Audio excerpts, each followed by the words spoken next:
Assalamualaikum warahmatullahi wabarakatuh. Bismillahirrahmanirrahim. Selamat siang teman-teman semuanya. Tujuan saya membuat video ini adalah sebagai salah satu syarat untuk mengikuti uji kompetensi di kampus saya, IKMI Rizkina Bekasi. Sebelum itu, perkenankanlah saya untuk memperkenalkan diri saya agar teman-teman semuanya bisa mengenal dan mengerti tentang saya, sedikit banyak tentang saya. Baik, perkenalkan, nama saya Novi Amalia. Saya lahir di kota Pemalang. Saya anak kedua dari kelima bersaudara, dan sekarang orang tua saya dan saudara-saudara saya tinggal di Pemalang. Kedua orang tua saya bekerja sebagai pedagang.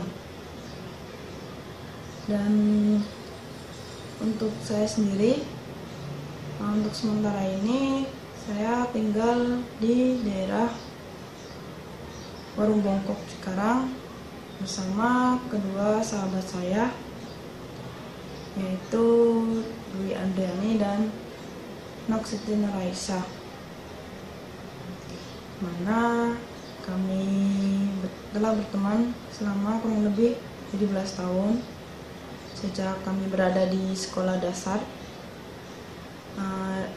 Lalu kami pun melanjutkan ke sekolah menengah pertama yang sama, tepatnya di SMP Negeri 4 Pemalang, dan kami lulus tahun 2006. Lalu kami pun melanjutkan ke sekolah menengah atas yang sama, tepatnya di SMA Negeri 2 Pemalang. Dan saya juga lulus tahun 2009. Saya mulai merantau dari kampung halaman dari sejak lulus sekolah, tepatnya tahun 2009. Dan pertama kali saya merantau, saya bekerja di PT JVC Elektronik Indonesia, tepatnya berada di daerah Karawang, kurang lebih selama 1 tahun lebih, yaitu 2009 sampai awal 2010. Lalu saya mulai bekerja di PT Asma Indonesia setelah habis kontrak dari PT JVC Elektronik Indonesia, kurang lebih selama 2 tahun, tepatnya tahun 2011 sampai 2013. Dan sejak habis kontrak dari PT Asma Indonesia, saya mulai bekerja kembali di PT Sindingan Indonesia dari bulan Agustus tahun 2013 hingga sekarang. Saya sekarang sedang menuntut ilmu di kampus IKMI Rizkina Bekasi yang beralamat di Jalan Yosudarso, Ruko Plaza, Cikarang, Blok A4 sampai A5, Cikarang Kota, Kabupaten Bekasi, kode pos 17530. Kenapa saya memilih IKMI Rizkina? Karena di IKMI Rizkina memberi toleransi agar tetap bisa kuliah sambil bekerja. Jadi saya tetap bisa membagi kuliah sambil bekerja. Saya di IKMI Rizkina mengambil jurusan Teknik Informatika, dan sekarang saya sedang mempersiapkan diri untuk mengikuti uji kompetensi di kampus IKMI Rizkina Bekasi. Baik, saya kira perkenalan tentang saya sedikit dan banyak tentang saya akhiri, dan saya akan mulai masuk ke materi dalam video ini, di mana video ini mengambil tema kewarganegaraan. Di mana tema ini saya akan mengambil tentang pendidikan kewarganegaraan sebagai sarana pembelajaran demokrasi di sekolah, suatu alternatif pembelajaran yang demokratis. Dalam era reformasi ini, Indonesia berkembang menjadi suatu negara yang menginginkan kehidupan demokratis dalam segala aspek kehidupan, terutama dalam sistem pemerintahannya. Kebebasan, keterbukaan, keadilan menjadi kata keramat yang menjadi tuntutan setiap orang. Demokrasi bukanlah sesuatu yang baru kita dengar, akan tetapi sudah sangat sering didengar dan sudah sangat pintar untuk mengucapkannya. Demokrasi sangat indah, nyaman dan menenteramkan. Setiap orang sudah melakukan dan mengharapkannya dalam kehidupan bermasyarakat dan bernegara. Namun masih sangat terbatas pada perilaku demo, protes, mogok, dan tuntutan keadilan. Belum pada prinsip demokrasi itu sendiri.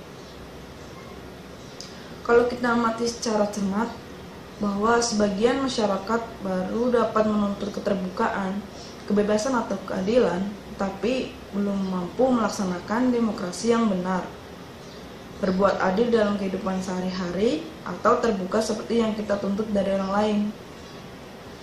Hal inilah yang harus dijawab melalui kajian yang analitik, pengamatan yang cermat, dan jujur secara ilmiah. Untuk membahas masalah tersebut, mari kita melihat dan mengkaji fenomena dalam kehidupan masyarakat dan bernegara sebagai berikut. Yang pertama, tawuran antar warga. Di beberapa daerah terjadi hanya karena masalah sepele dan merasa paling benar bagi kelompoknya. Lalu main hakim sendiri terhadap pelaku kejahatan karena beranggapan sudah pasti salah hanya karena perasaan tidak suka, dengan menghiraukan asas praduga tidak bersalah. Lalu perbuatan sewenang-wenang dan memaksakan kehendak terhadap orang lain karena menganggap dirinya paling benar, paling tahu, paling kuat, dan sebagainya. Masih ada anggapan bahwa orang yang berada di luar kelompoknya adalah musuh. Perbedaan pendapat dianggap konflik, sehingga akan melakukan apa saja demi golongannya. Lalu ada juga bertindak di luar aturan dan ketentuan yang berlaku jika pendapat atau kemauannya tidak diterima dalam suatu masyarakat. Tidak lagi menghiraukan etika bernegara dan menyampaikan pendapat. Banyaknya permainan uang dalam memperoleh dukungan untuk golongannya. Dan itu salah satu masalah ya yang terjadi di kehidupan bermasyarakat dan bernegara. Selama ini fenomena tersebut dianggap sebagai suatu tindakan demokratis karena menurut mereka demokrasi adalah bebas untuk melakukan apa saja. Kita juga sering mendengar pendapat seperti itu. Tidak kurang dari mahasiswa, dari tokoh politik juga mengatakan hal yang sama. Benarkah demokrasi seperti itu? Nah, pada kesempatan kali ini, video ini dimaksudkan untuk memberikan sedikit sumbangan pengetahuan dan pengalaman kepada para guru sehingga dapat membuka wawasan terhadap pendidikan demokrasi pada anak didik yang notabene punya pikiran, kemauan dan cita-cita serta pengabdian pada masyarakat dalam arti luas. Dan juga semoga tulisan ini dalam video ini dapat dimanfaatkan oleh institusi, perorangan maupun masyarakat dalam memahami demokrasi, sehingga tercipta kondisi yang sehat dalam bermasyarakat berdasarkan negara dan ideologi bangsa Indonesia, yaitu Pancasila. Sebenarnya apa yang dimaksud dengan demokrasi? Demokrasi mempunyai paling tidak ada dua konteks, yaitu yang pertama dalam kehidupan bernegara yang menyangkut sistem pemerintahan, peran lembaga, dan peran partai politik. Lalu yang kedua, demokrasi sebagai perilaku dalam kehidupan sehari-hari. Dalam kaitannya dengan kehidupan bernegara, demokrasi adalah, menurut Abraham Lincoln, bahwa demokrasi adalah sistem pemerintahan dari rakyat, oleh rakyat, dan untuk rakyat. Lalu menurut John Dewey bahwa demokrasi adalah pandangan hidup yang dicerminkan dengan perlunya partisipasi dari setiap warga negara yang sudah dewasa dalam membentuk nilai-nilai yang mengatur kehidupan bersama. Lalu yang kedua, situasi keyakinan. Prinsip pertama dan paling utama yang harus dijabarkan dilaksanakan secara sistematis dalam bentuk aturan sosial politik. Lalu, suatu bentuk kehidupan bersama dan dalam kehidupan bermasyarakat, berbangsa, dan bernegara. Lalu menurut authority, human right, personality, dan responsibility, dalam kaitannya dengan kehidupan bermasyarakat, demokrasi menurut John Dewey adalah bebas untuk berinisiatif, berekreasi, bertindak sesuai dengan aturan yang berlaku, menghargai dan mau mendengar pendapat orang lain, mengakui adanya perbedaan dalam berbagai hal, sistem hukum yang objektif dan mandiri, lalu struktur sosial, politik, dan ekonomi yang menjauhi monopoli dan memungkinkan terjadinya mobilitas yang tinggi dan kesempatan yang adil bagi semua orang. Lalu yang keenam, kebebasan berpendapat agar ide-ide warga masyarakat dapat diserap oleh pemerintah. Ketujuh, kebebasan menentukan pilihan pribadi. Peranan pendidikan.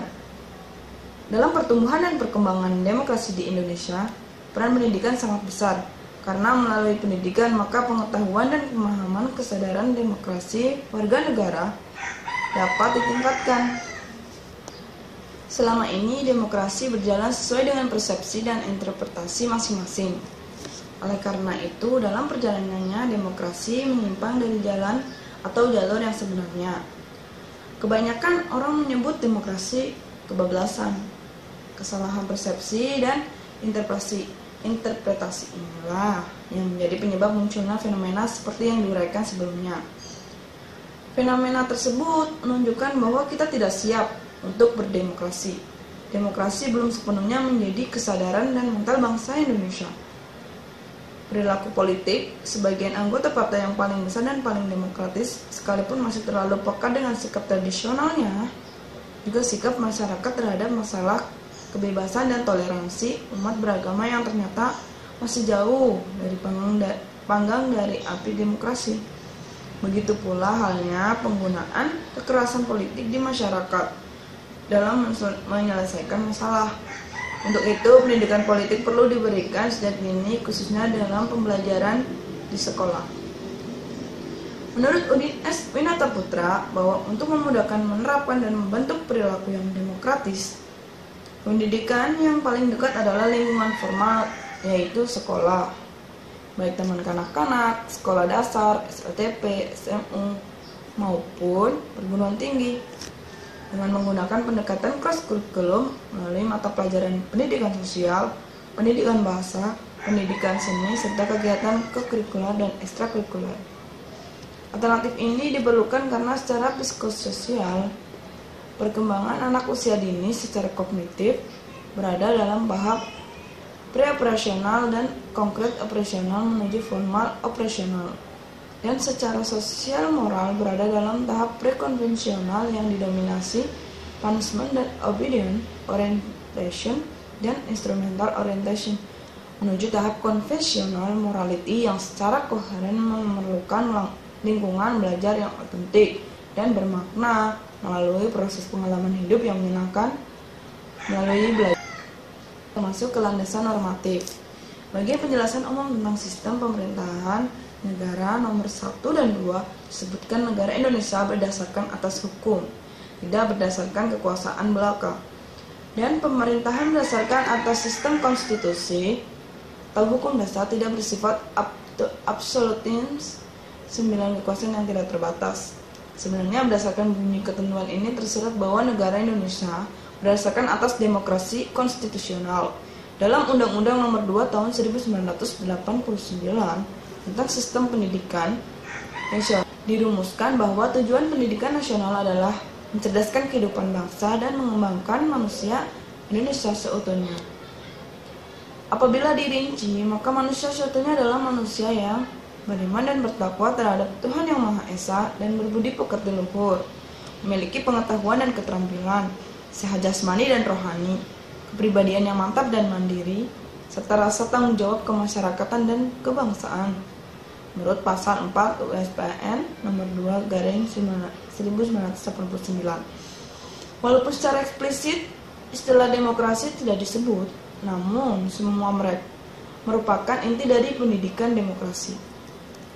Dalam ketetapan MPR nomor 4 MPR garing 1999 tentang GBHN, pada bab arahan kebijakan bagian politik dijelaskan meningkatkan pendidikan politik secara intensif dan komprehensif kepada masyarakat untuk mengembangkan budaya politik yang demokratis, menghormati keberagaman aspirasi, dan menjunjung tinggi supremasi hukum dan hak asasi manusia berdasarkan Pancasila dan Undang-Undang 1945.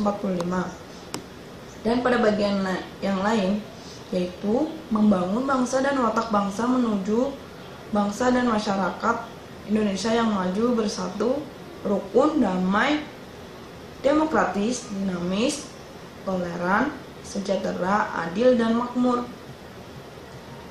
Dengan adanya landasan normatif tersebut, maka dapat disimpulkan bahwa pendidikan demokrasi merupakan salah satu hal yang paling prinsip dan harus dilakukan melalui proses pendidikan, baik melalui sekolah maupun lingkungan masyarakat. Lalu lanjut ke proses pendidikan demokrasi dalam pembelajaran pendidikan kewarganegaraan. Supaya tercipta warga negara yang cerdas, bertanggung jawab, dan dapat berpartisipasi aktif dalam kehidupan berbangsa dan bernegara, maka perlu diupayakannya suatu strategi dan model pembelajaran yang relevan dengan tingkat dan perkembangan peserta didik. Dalam hal ini adalah siswa. Menurut Kalduis bahwa dalam proses pendidikan kewarganegaraan atau PKN, kita harus membedakan antara aspek-aspek pengetahuan atau knowledge, sikap dan pendapat, attitude dan opinion, keterampilan intelektual atau intellectual skills, dan keterampilan partisipasi atau participatory skills, serta sebagaimana aspek-aspek tersebut disinergikan. Sedangkan menurut James McGregor bahwa pembelajaran demokrasi mempunyai banyak cara, dapat ditempuh dengan menghubungkan lingkungan di luar kelas. Sedangkan Cotto memberikan gambaran bahwa pembelajaran demokrasi memerlukan sejumlah proses yang implisit terjadi pada peran guru maupun siswa dalam proses pembelajaran di kelas yang demokratis, dengan menghubungkan persoalan-persoalan dari lingkungan sekitar. Dengan mengacu pada pendapat tersebut, maka untuk menyelenggarakan program pembelajaran demokrasi melalui pendidikan kewarganegaraan memerlukan pertimbangan yang lebih seksama dengan memperhatikan variabel yang terkait sangat luas dan kompleks.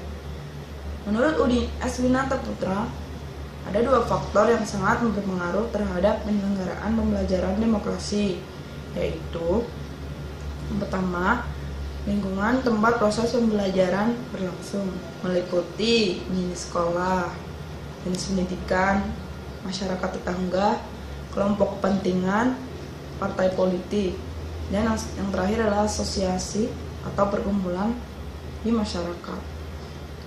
Karakteristik sosial yang kedua adalah karakteristik sosial, ekonomi, dan budaya peserta didik, meliputi yang pertama karakteristik individu seperti usia dan jenis kelamin.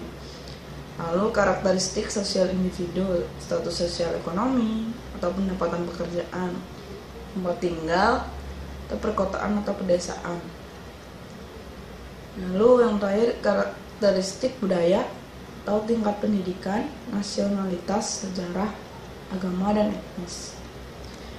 Namun demikian, sebelum membahas lebih jauh tentang pembelajaran PKN, untuk itu perlu pula mengenali materi pembelajarannya. Materi PKN dengan paradigma baru dikembangkan dalam bentuk standar nasional PKN yang pelaksanaannya berprinsip dan implementasi kurikulum desentralisasi. Ada 4 isi pokok pendidikan kewarganegaraan, yaitu yang pertama, kemampuan dasar dan kemampuan kewarganegaraan sebagai sasaran pembentukan. Lalu yang kedua, standar materi kewarganegaraan sebagai muatan kurikulum dan pembelajaran. Dan yang ketiga, indikator pencapaian sebagai kriteria keberhasilan pencapaian dan kemampuan. Lalu yang keempat, rambu-rambu umum pembelajaran sebagai rujukan alternatif bagi para guru. Untuk semua jenjang pendidikan, dalam pendidikan demokrasi, pokok bahasan yang paling relevan adalah menghormati sesama manusia, bekerja sama, toleransi beragama, tanggung jawab, kasih sayang. PKN sebagai paradigma baru bertumpu pada kemampuan dasar kewarganegaraan untuk semua jenjang SD atau MI, SMP atau MTS, SMA atau Alia. Kemampuan dasar tersebut selanjutnya dapat dilakukan dengan langkah-langkah yang dapat dikembangkan oleh guru untuk mengadakan proses pembelajaran demokrasi sebagai berikut. Pertama adalah merumuskan tujuan. Yang kedua, menyajikan kata-kata atau istilah yang perlu diketahui. Lalu yang ketiga, menyajikan ide-ide yang perlu dipelajari. Keempat, memecahkan masalah, lalu menerapkan kemampuan yang telah dikuasai. Untuk mengembangkan proses pembelajaran menggunakan langkah pembelajaran tersebut, kita dapat melihat contoh sebagai berikut. Bahasan yang diambil adalah tanggung jawab, kemudian dirumuskan dalam bentuk pertanyaan sebagai berikut. Dari mana sih tanggung jawab diperoleh? Yang pertama, merumuskan tujuan. Dalam pembelajaran, para siswa akan belajar bagaimana orang memperoleh tanggung jawab, lalu dapat menyebutkan sumber-sumber tanggung jawab. Lalu yang ketiga, menjelaskan manfaat dan melaksanakan tanggung jawab. Yang keempat, menjelaskan manfaat. Yang kelima, menjelaskan sanksi jika orang tidak melaksanakan tanggung jawab. Lalu kedua, menyajikan kata kunci seperti kewajiban, tanggung jawab, tugas, kebiasaan, prinsip-prinsip moral, pekerjaan, aturan, dan hukum. 4. Memecahkan masalah. Dalam hal ini diharapkan siswa-siswa dapat memahami dan suatu permasalahan, kemudian memperhatikan untuk mencari jalan pemecahannya. Kita contohkan sebagai berikut. Burhan adalah seorang yang sudah berusia lanjut, sehingga ia tidak dapat lagi membersihkan rumah sendiri. Seminggu sekali, Pak Burhan membayar Adi dan Susi untuk membersihkan lantai halaman, membuang sampah, dan pergi ke pasar. Susi dengan penuh riang dan rapi, sedangkan Andi mengerjakannya hanya setengah-setengah. Kemudian dikomentari dengan tahap kelima. Dengan memberikan penjelasan berdasarkan situasi yang diuraikan tersebut, yaitu siapa yang memiliki tanggung jawab, lalu kepada siapa tanggung jawab itu didasarkan, lalu yang ketiga apa tanggung jawab itu, yang keempat mengapa penting melaksanakan tanggung jawab, dan sebagainya. Kontribusi pendidikan dalam pembangunan demokrasi. Pendidikan dan demokrasi dewasa ini sebagian masyarakat memiliki persepsi bahwa masyarakat demokratis diartikan sama dengan masyarakat bebas berdemonstrasi, yang intinya bebas memaksakan kehendak kelompoknya dengan tekanan kekerasan. Di pihak pemerintah pun, karena ketakutan sorotan dunia internasional, cenderung terbawa arus pemikiran bahwa kebebasan merupakan akar demokrasi yang akan tumbuh dan berkembang secara alami sejalan dengan pertumbuhan masyarakat. Oleh karena itu, pemerintah yang demokratis harus memberikan kebebasan penuh bagi para warga negara untuk menyatakan pendapatnya.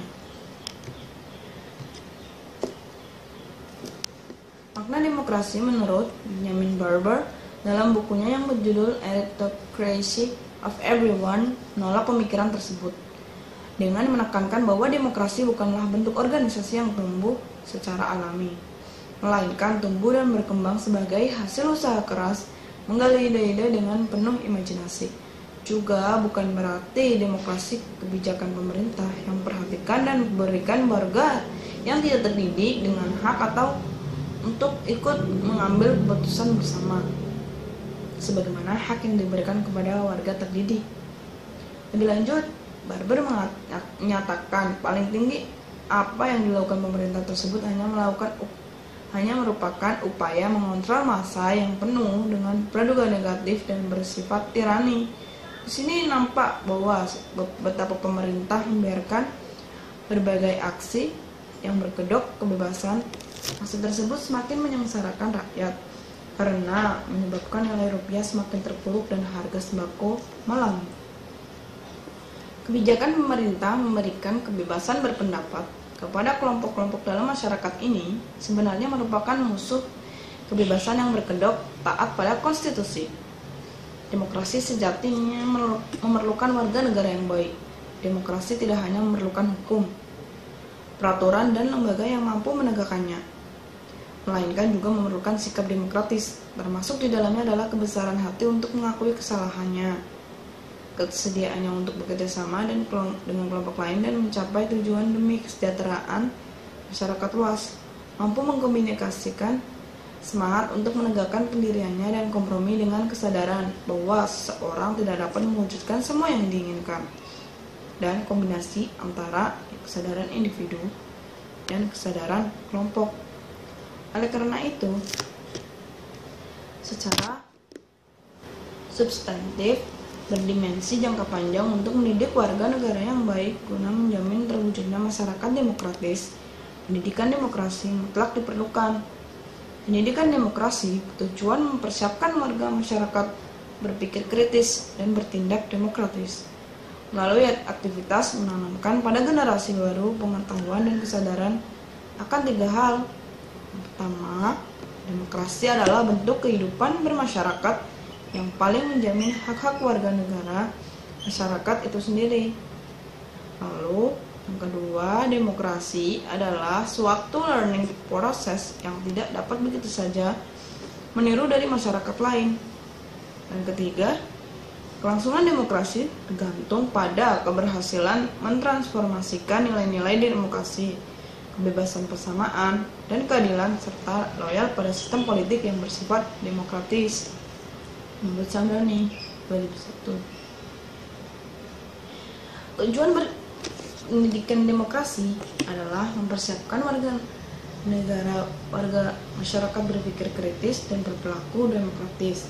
Dalam kaitannya dengan pendidikan, persoalan yang muncul adalah mungkinkah pendidikan demokrasi dilangsungkan dalam suasana sekolah yang sangat birokratis, hierarkis, sentralistis, dan elitis sebagaimana sekolah yang ada di masa ini. Keberlangsungan dan keberhasilan pendidikan demokrasi memerlukan reformasi di bidang pendidikan. Reformasi yang diperlukan adalah berkaitan dengan kebebasan bidang akademik, kebinekaan pendidikan, dan perombakan materi pendidikan civic. Kontrol dan pengaruh yang bersifat indoktrinatif dan luar sekolah harus diminimalkan. Sebaliknya, ide school-based management harus mulai dikembangkan. Sekolah sebagai unit terendah dalam hierarki organisasi pendidikan harus memiliki kemandirian.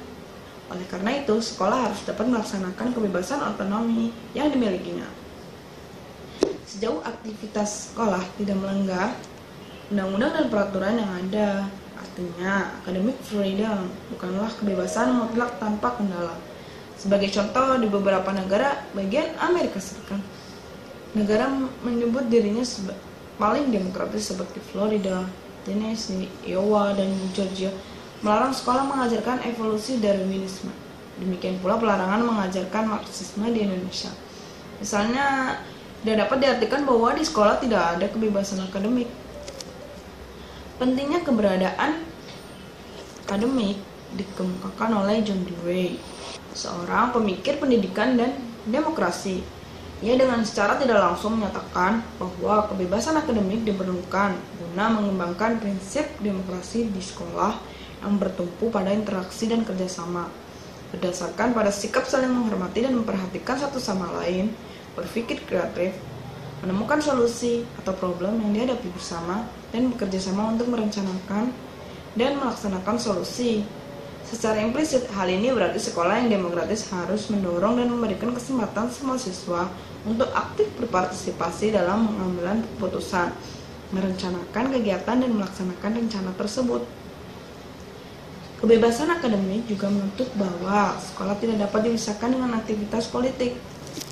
Hubungan politik dan pendidikan amat erat bahkan cenderung bersifat sosial alami. Depolitisi dunia pendidikan memang dapat dilaksanakan dalam semua aspek pendidikan, tetapi tidak mungkin dilaksanakan untuk selamanya.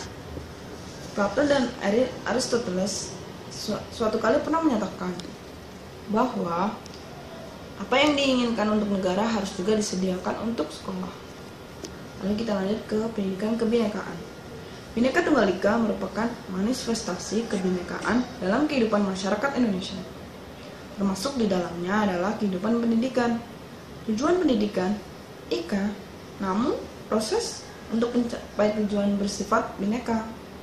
Kurikulum yang memuat pokok-pokok pengajaran dapat ditentukan secara nasional. Namun penjabaran dan implementasi ditentukan oleh masing-masing satuan pendidikan di daerah, tergantung kondisi lapangan yang ada, baik menyangkut sosial, budaya, maupun sarana dan prasarana pendidikan.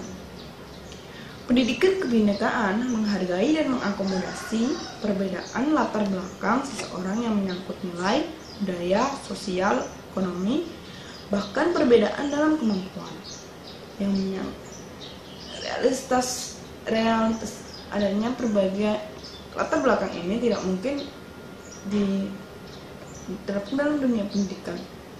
Oleh karena itu, kebijakan yang bersifat standar yang berlaku seragam secara nasional seperti Eptanas itu dipertanyakan, sebab setiap kebijakan yang bersifat nasional terstandar cenderung melecehkan prinsip-prinsip kebinekaan dan tidak adil, meskipun kehidupan kelompok dihargai dan diakomodir.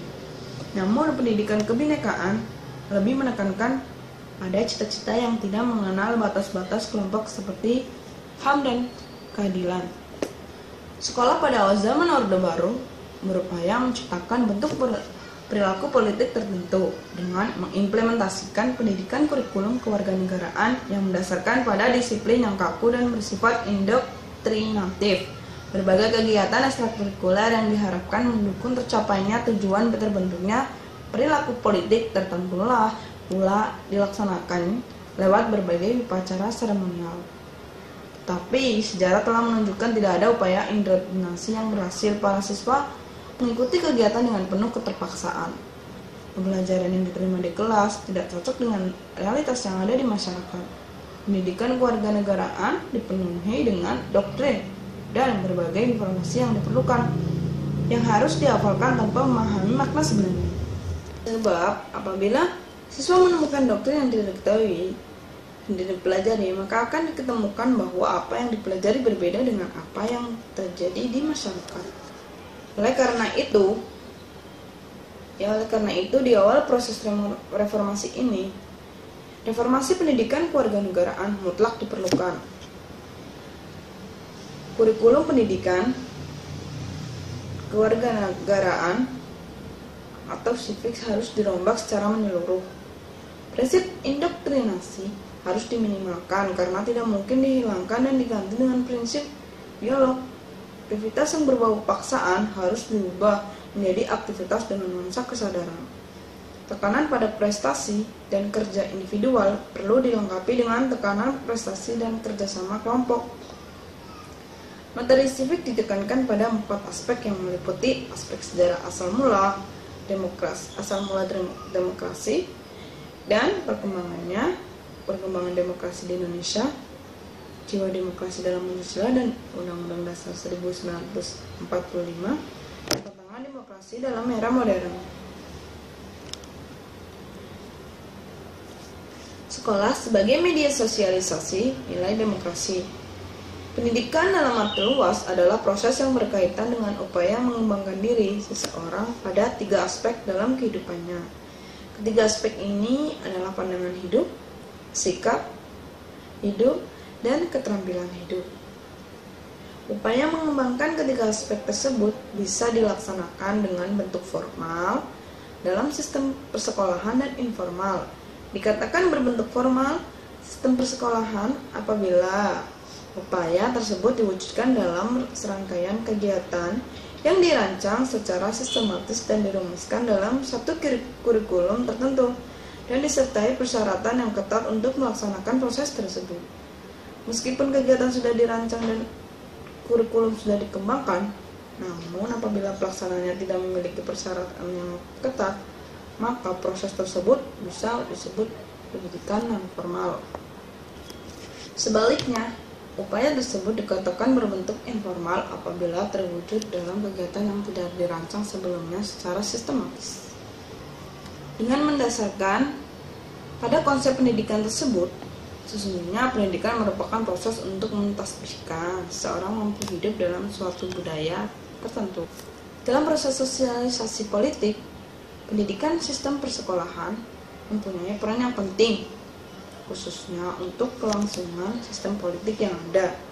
Peranan pendidikan tersebut antara lain sebagai sosialisasi kultur politik di kalangan siswa, seleksi, rekrutmen, dan melatih calon pemimpin politik, dan integrasi bangsa.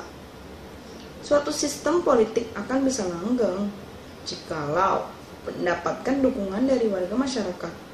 Oleh karena itu, setiap bangsa dan lebih tepatnya penguasa, baik yang memiliki sistem kapitalis, komunis, sosialis, atau apapun sistem politik yang dianut penguasa tersebut, perlu melaksanakan sosialisasi politik, khususnya di kalangan remaja. Hal ini bertujuan agar mereka memiliki pengetahuan politik, khususnya di kalangan remaja ya, dan sehingga mereka tuh aktif memberikan dukungan dan kelak bisa melanggengkan sistem politik yang dianut selama ini. Tanpa keberhasilan dalam sosialisasi politik akan muncul gejolak politik yang berkepanjangan, yang merupakan pencerminan tidak adanya dukungan warga masyarakat terhadap sistem politik yang ada, yang akan membawa akibat sistem politik runtuh atau diganti. Oleh karena itu, setiap pemerintah negara demokratis akan melaksanakan sosialisasi nilai-nilai demokratis di kalangan generasi muda. Hal ini dapat dilakukan melalui keluarga, media massa, dan terutama berlangsung di dalam sistem persekolahan. Lalu kita lanjut ke gimana sih wujud nasionalisme era sekarang ini. Nasionalisme adalah suatu ideologi yang mencipta dan mempertahankan kedaulatan sebuah negara, atau dalam bahasa Inggrisnya nation, dengan mewujudkan suatu konsep identitas bersama untuk sekumpulan manusia. Nasionalisme merupakan sebuah penemuan sosial yang paling menakjubkan dalam perjalanan sejarah manusia. Paling tidak dalam 100 tahun terakhir, tidak ada satu ruang pun sosial di muka bumi ini yang lepas dari pengaruh ideologi ini. Sebagai konsep sosial, nasionalisme tidak muncul dengan begitu saja, tanpa proses evolusi makna melalui media bahasa. Dalam studi semantik Guido Senato tahun 1944, kata nation berasal dari kata Latin natio yang berakar pada kata nascot, saya lahir. Selama kekaisaran Romawi, kata nation secara pejoratif dipakai untuk mengolok-olok orang asing. Beberapa ratus tahun kemudian, pada abad pertengahan, kata nation digunakan sebagai nama kelompok pelajar asing di universitas-universitas seperti UNIAS untuk mahasiswa Indonesia di Amerika Serikat sekarang. Kata nation mendapatkan makna baru yang lebih positif dan menjadi umum dipakai setelah abad ke-18 di Prancis.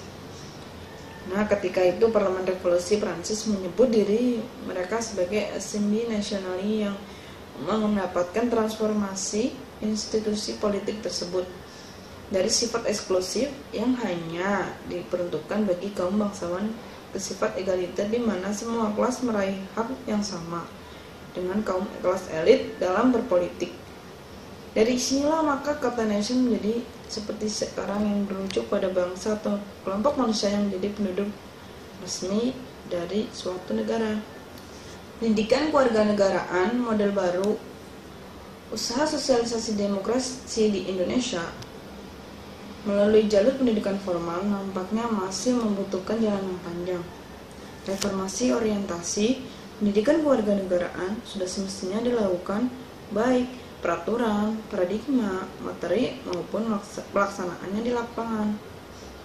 Orientasi pendidikan kewarganegaraan yang bertujuan untuk mengembangkan sikap demokratis dan daya kritis peserta didik selayaknya dijadikan common platform pada pengambilan kebijakan pendidikan nasional. Kesamaan pandangan ini selanjutnya dapat dituangkan ke dalam penyusunan kurikulum. Kesamaan pandangan ini sejalan dengan semangat dan tuntutan demokrasi. Dalam tataran reformasi metodologi pengajarannya, pendekatan belajar yang berpusat pada mahasiswa atau learner centered sudah waktunya diterapkan pada perkuliahan mata kuliah pendidikan kewarganegaraan mendatang. Menurut John Dewey, tokoh pendekatan belajar ini, mazhab pendekatan ini memusatkan perhatian pada kemampuan analisis mahasiswa terhadap pengetahuan dan pemahaman yang mereka miliki, dan dosen mengarahkannya untuk belajar mandiri dan bertanggung jawab terhadap apa yang mereka pelajari. Sealur dengan pendekatan ini, pembelajaran pendidikan kewarganegaraan mestilah berlangsung dalam suasana demokratis. Selama perkuliahan berlangsung, dosen dituntut mampu menciptakan suasana kelas yang dinamis, kritis, dan menyenangkan. Padahal selama ini bahwa dosen sebagai salah satunya sumber pengetahuan sudah waktunya ditinggalkan. Pemahaman kedaluarsa ini harus segera dibawa melalui pembelajaran yang demokratis, di mana dosen berperan sebagai fasilitator dan pemacu atau motivator dinamika kelas. Untuk mewujudkan ini semua, rasa empati terhadap beragam pandangan mahasiswa merupakan sesuatu yang harus dimiliki dosen atau siapa saja yang peduli dengan pendidikan demokrasi.